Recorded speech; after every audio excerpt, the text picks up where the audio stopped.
Yo, what's going on guys? Arekkz here and welcome back to another Division video. I am back. Yes, that is right. Yesterday I got back from Japan, so what better way to get back into the saddle than to dive straight in to a brand new vendor reset video. These are of course back. They'll be back on a recurring basis every weekend. So if you guys are happy to see them back, if you guys do enjoy this, then a like would be super appreciated. Also, hopefully you guys had a good Christmas or holiday or New Year.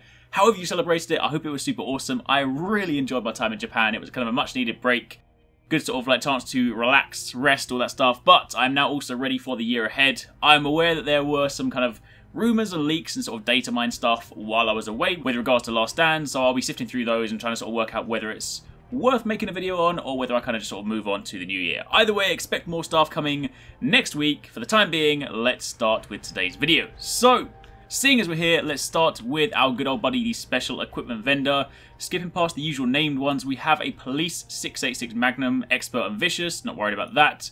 Navy MP5N with Vicious, Capable and Ferocious, actually a pretty nice weapon. Navy MP5 is still a really good SMG, definitely one of the better options for PvP, also of course utility in PvE. If you were using this as a PvE weapon, then this is actually pretty good. You can take advantage of Ferocious in your free slot. I would probably in this situation replace Capable with something else, maybe try and get a Brutal in there. But of course if you go in PvP, then I would swap it around and roll out Ferocious for something else completely free, seeing as it is in the free slot. Either way, pretty nice option there. You also have an enhanced ACRE, Meticulous, Brutal and Unforgiving.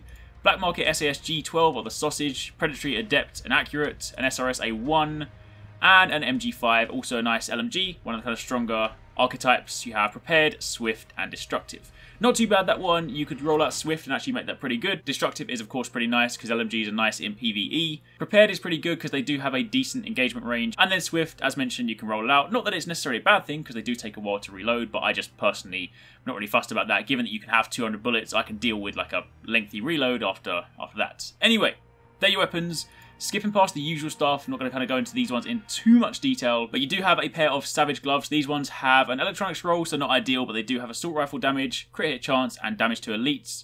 So in this respect, you could swap out your attribute roll for something like firearms or stamina, make it not too bad. So if you are on the hunt for Savage gloves, then you can find them there.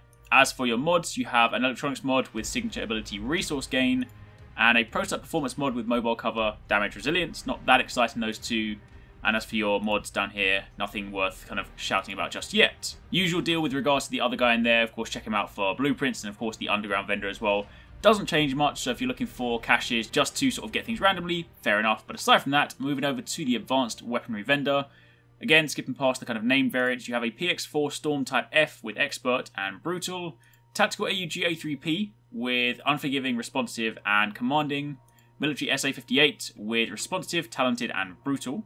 A military M870 with Dominant, Ferocious and Competent, Surplus SVD with Dominant, Deadly and Disciplined, and an MG5 again, this time Commanding, Determined and Fierce. As for the Dark Zone gear vendor, nothing really worth writing home about here. You do have an M870 Express with Responsive, Meticulous and Dominant. The gloves are not that exciting. The Prototype Performance mod, if you're running a turret build, then you might be interested in turret health. I typically go for turret damage or turret duration, but if you do want to go health, then you do have a mod there.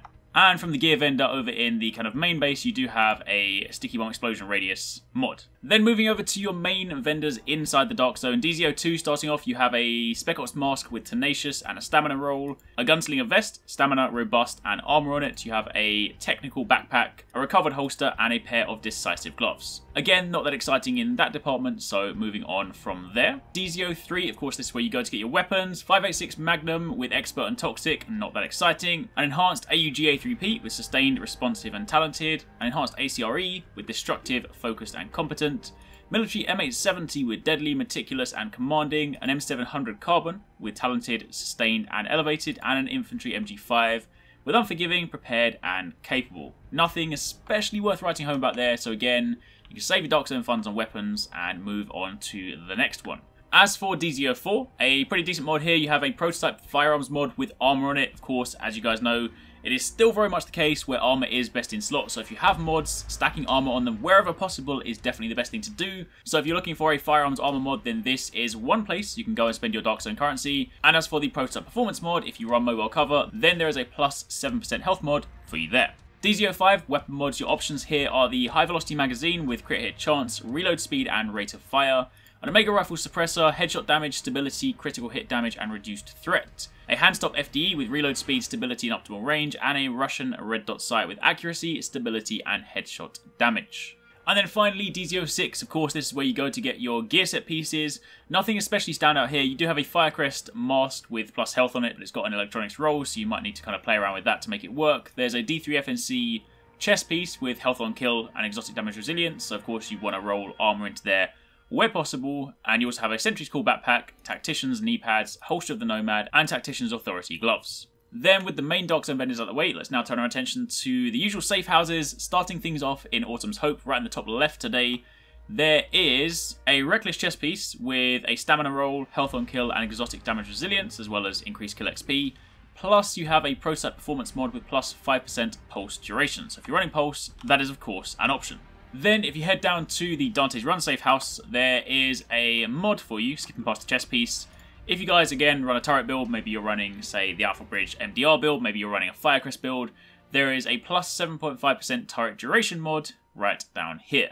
Then jumping over to the last call safe house, there is actually a very nice lightweight M4. This one has Vicious, Capable, and Deadly on it, Deadly being in the free slot. In this situation, I would roll out Capable for something else, and you would turn that into a very nice weapon. The lightweight M4 is, of course, a good model, so if you guys are running any sort of assault rifle build, maybe you're running like the Alpha Bridge build, then this could be a good option for your primary, so definitely do consider picking this up. And while we're here, there is also a heavy magazine spring, crit hit chance, reload speed, and rate of fire.